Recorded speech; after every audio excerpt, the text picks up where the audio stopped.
আজ মাটিগাড়া এক অঞ্চলে ছিল পঞ্চায়েতের বিভিন্ন কার্যকলাপ নিয়ে মিটিং। তবে নানান অভিযোগ জানায় মাটিগাড়া পঞ্চায়েত সমিতির বিরোধী দলনেতা মানবেন্দ্র সিনহা এবং মাটিগাড়া এক অঞ্চলের পঞ্চায়েত দীপমালা সরকার, যিনি গ্রাম পঞ্চায়েতের শিক্ষা ও জনস্বার্থের সঞ্চালিকা। তিনি জানান, মাটিগাড়া এক অঞ্চলের অঞ্চল প্রধান কৃষ্ণ নিজের ইচ্ছে মতোই চালাচ্ছেন সমস্ত পঞ্চায়েতের কাজকর্ম। কাজের বন্টনের ক্ষেত্রেও দেখা যাচ্ছে পক্ষপাতিত্ব। তবে এ বিষয়ে মাটিগাড়া এক অঞ্চলের অঞ্চল প্রধানকে জিজ্ঞাসা করা হলে তিনি সমস্ত বিষয় অস্বীকার করেন। এরপর জানা যায়, দীপমালা সরকার, যিনি সেই অঞ্চলের শিক্ষা ও জনস্বার্থের সঞ্চালক, প্রধানের এহেন কাজকর্মে বিরক্ত হয়ে তার পদ থেকে ইস্তফাপত্র গত কয়েকদিন আগে প্রধানের হাতে তুলে দেন। তবে এ বিষয়ে তাকে জিজ্ঞাসা করা হলে প্রধান জানান, এখনও তার ইস্তফাপত্র গ্রহণ করা হয়নি। শুনুন বিস্তারিত।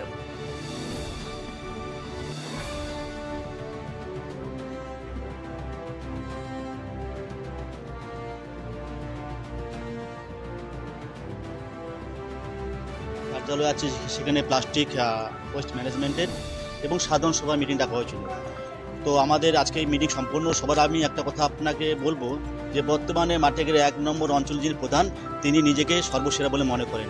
তিনি মাঝে মাঝে ভুলে যান যে মাটিগাড়া 1 নম্বর অঞ্চলে যে 14 জনের যে বোর্ড রয়েছে, যে 14 জন পঞ্চায়েত সদস্য মিলে একটি বোর্ড, তিনি ভুলে যান যে 14 জনের মধ্যে যে 6টি আসনে বিরোধী আসনে রয়েছে এবং ইনি কখনো মেনে নিতে হতে পারেন না। এবং আমরা দেখেছি তিনি সবসময় পক্ষপাতিত্বের ভূমিকা দেখা গেছে এবং গত 20 তারিখে তারই বিরুদ্ধে একটা পক্ষপাতিত্বের অভিযোগ উঠেছে এবং লিখিত আকারে উঠেছে যে তিনি পক্ষপাতিত্ব ভূমিকা পালন করছেন এবং সদস্যরা তাদের নিজ নিজ এলাকায় পরিষেবা দিতে ব্যর্থ হচ্ছে। ভালোবাসা আশীর্বাদ নিয়ে আজকে আমরা এই জায়গায় এসেছি। আমরা সবসময় চাই সাধারণ মানুষের হয়ে কাজ করতে, যে নাগরিক পরিষেবা মানুষের কাছে পৌঁছে দিতে, কিন্তু আমাদের প্রত্যেকটা পঞ্চায়েত সদস্য থেকে পুরো ব্যর্থ এবং আগামী দিনে যে ব্যর্থতা প্রকাশ না হয় এবং যাতে সমস্তভাবে সঠিক কাজ হয়, তার বিরুদ্ধে আজকে আমরা এই আলোচনা ছিল। সবার কাছে শিডিউল চেয়েছিলাম, শিডিউল ঠিকমতো দিত না। অর্থাৎ যে কাজটি করা হচ্ছে তার গুণ এবং মান কতটা এবং কতটা কাজ করা হবে সম্পূর্ণ আমাদের শিডিউল চেয়েছিলাম, উনি স্বীকার করেছে। ইতিপূর্বে একাধিকবার শিডিউল আমরা দাবি করার পর পাইনি, আজকে আমরা সোচ্চার রয়েছি যাতে আগামী দিন আমরা এই শিডিউল আমরা হাতে পাই, শিডিউল অনুযায়ী কাজ হবে, যাতে যে পরিমাণ যেই কাজটা আমরা করতে চাচ্ছি পাবলিকের জন্য সেটা যাতে করতে পারি, সেদিকে আমরা লক্ষ্য। মাধ্যম হচ্ছে যে আমাদের ভারতবর্ষে যে পিলার আছে, সংবাদ মাধ্যমে একটা বড় ভূমিকা আছে এবং এটা প্রধান সাহেব বলতে পারবে। দরজা উনি বন্ধ করতে বলছে, আমরা কিন্তু দরজা আমরা একাধিকবারে আগে মিটিং করেছি, খোলা দরজাতেই মিটিং করেছি। এটা হয়তো প্রধান কোথাও ভয় পাচ্ছি মিডিয়ার সামনে আসতে, বা আপনারা সেটা জিজ্ঞেস করবেন, তিনি এটা সদুত্তর দিতে পারবেন। কিন্তু একটা উত্তেজনা পরিবেশ সৃষ্টি হওয়ার কিন্তু আওয়াজ বাইরে এসেছে। অবশ্যই ভিতরে উত্তেজনা এটাই যে আমরা বিগত দিনে অনেক কাজের দাবি রেখেছি এবং সমস্ত বিষয় উনি এড়িয়ে চলছেন এবং প্রত্যেকটি পঞ্চায়েত যারা আছে তারা যথাযথ কাজ পায়নি, এগুলো তিনি সদুত্তর দিতে না পারায় বাকি পঞ্চায়েতরা আওয়াজ তুলেছে এবং এখানে তো শুধু বিরোধী দলের, শাসক দলের পঞ্চায়েত রয়েছেন, তারও একই মতামত যে আমরা সুষ্ঠুভাবে কাজ করতে পারছি না। বলছেন যে বরাবরই উনি সাধারণ মানুষের কাজ করতে চেয়েছিলেন এবং কাজের জন্য দাবি রেখেছিলেন, কিন্তু কোনো কর্ণপাত করেনি এবং এড়িয়ে চলছিলেন এবং সবসময় ওনাকে পক্ষপাতিত্ব ভূমিকা দেখা গেছে। সে বিষয়ে আলোচনা হয়েছে ভেতরে? অবশ্যই আলোচনা হয়েছে, তিনি স্বীকার করতে নারাজ এবং আমাদের তো এটা পক্ষপাতিত্ব আগে থেকেই আমাদের অভিযোগ ছিল এবং তার শাসক দলে যিনি সদস্য রয়েছেন তারাও একই আওয়াজ করছেন, একই দাবি রাখছেন। কারণ এটাই ছিল যে দীর্ঘদিন থেকে আমি পঞ্চায়েতে আছি, এখনও আছি পঞ্চায়েতে। তো আমার যত মনে হয় যে আমার পার্টে কোনো কাজ হয়নি, যত অ্যাকশন বই মধ্যে আমাদের প্ল্যান যেটা ওঠা হয়, কাজে ওঠা হয়, সেটা আমি ফলো করছি, সেটা আমি চেক করছি ভালো করে। তো আমার একটাই কাজটা হয়েছে আমার মনে হয়, বা আমি চেক করার পরে আমি পাইলাম। তো ভাবার পরে বাধ্য হয়ে আমি এই স্টেপটা নেওয়ার জন্য আমি বাধ্য হয়েছি আজকে, যে প্রধান সাহেবকে আমি দলকেও দোষ দিব না, প্রধান সাহেবকেও আমি দিব না।